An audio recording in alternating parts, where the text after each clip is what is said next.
She expected resistance, hesitation, maybe fear, but she did not expect immovability. The moment she realizes she cannot move, you is the moment everything changes. It is not loud. It does not arrive with drama. It settles in quietly, like a truth she was not prepared to face. And once it arrives, there is no undoing it. For a long time, she believed influence was power. She believed words, emotion, silence, and timing could bend anyone. Experience had taught her that most people shift when pressure is applied correctly. Some fold under praise. Others respond to distance. Many collapse when faced with the fear of loss. This belief was not arrogance. It was observation. Human behavior often follows patterns, and those patterns can be learned. She learned them well. But you did not follow the pattern. At first, she assumed patience would work. She slowed things down, gave space, allowed time to do its quiet work.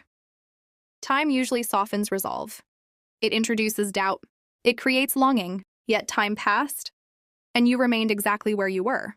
Calm, clear, unmoved, not distant, not cold, just anchored. That unsettled her more than anger ever could. Then she tried logic. Conversations became longer, deeper, filled with reasons and explanations. She spoke carefully, choosing words designed to persuade, to reframe, to guide you toward her conclusion. Logic is powerful when people are uncertain. It offers comfort. It offers structure. But your certainty did not waver. You listened. You understood. And still you did not move. This was the moment tension entered the space. Because when persuasion fails, people often turn inward. She began questioning herself, replaying every interaction, searching for leverage she might have missed. She wondered if she had underestimated you, or worse, misunderstood you entirely. Most people reveal cracks under scrutiny. You did not. Your boundaries were not aggressive. They were not defensive. They simply existed, firm and unnegotiable. Psychology explains this more clearly than emotion ever could. People with strong internal values are less influenced by external pressure. Studies on self-determination show that individuals driven by internal principles make decisions that remain stable even when social or emotional incentives are introduced. You were not reacting. You were choosing.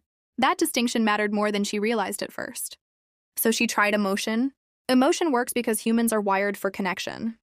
Guilt, empathy, hope, fear. These are not manipulations by default. They are tools of bonding. She shared vulnerability. She expressed disappointment. She hinted at loss. She waited for the moment your expression would change, for the moment doubt would flicker across your face. It never came. That was the moment something cracked. Not in you, in her, because the realization that someone cannot be moved forces an uncomfortable question. If they are not changing, then who must? She felt the weight of that truth before she fully understood it. You were not resisting her. You were standing with yourself. And that exposed something she was not ready to confront. Control often disguises itself as care. Influence pretends to be concern. But when control fails, the illusion collapses. She had to face the possibility that what she wanted was not alignment, but compliance. And you were not built for compliance. There is research behind this moment, even if it feels deeply personal. Behavioral science shows that people with clearly defined boundaries experience less emotional volatility in relationships. They do not escalate. They do not chase. They do not withdraw dramatically. They remain consistent. Consistency, it turns out, is disarming. Your consistency forced her to see her own instability. She noticed how her strategies shifted while you stayed the same. She noticed how often she adjusted herself to get a response, while you responded without adjustment. This imbalance was impossible to ignore. Power had changed hands, not because you took it, but because you never asked for it. That is when frustration arrived. Not loud frustration, quiet frustration. The kind that sits behind the eyes and tightens the chest. The kind that asks why without expecting an answer. She wanted movement. Any movement, agreement, disagreement, reaction, stillness, was worse than conflict, because stillness offered no opening. In motivation psychology, this moment is known as a boundary collision. It happens when one person's attempt to influence meets another person's non-negotiable line. The result is not compromise. The result is awareness. One person realizes they have reached the edge of their control. She reached hers.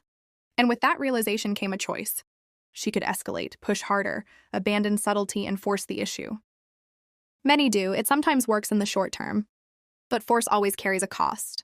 It damages trust. It creates resentment. Deep down, she knew this.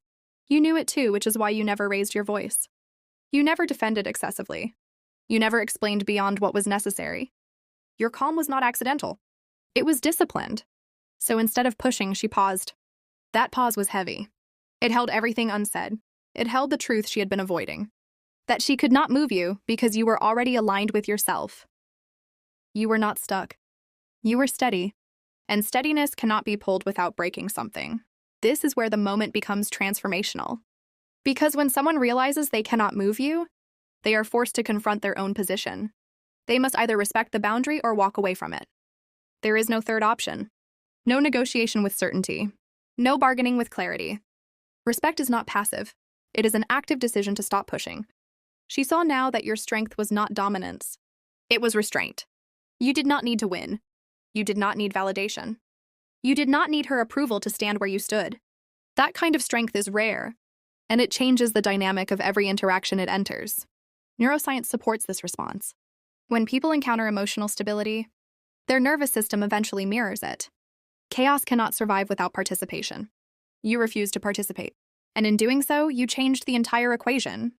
The realization settled fully then. She could not move you because you were not meant to be moved. You were not resisting growth. You were embodying it. You had done the work internally before the moment ever arrived. Values clarified, limits defined, decisions made in advance. That preparation showed. This moment did not end with a dramatic confrontation. It ended with silence and understanding. The kind that lingers. The kind that teaches. The kind that leaves a mark. Because once someone realizes they cannot move you, they never forget it. It becomes a reference point, a reminder, a quiet lesson about what real strength looks like. And you walk away unchanged. Not because you were stubborn, but because you were grounded. That is what rising beyond looks like.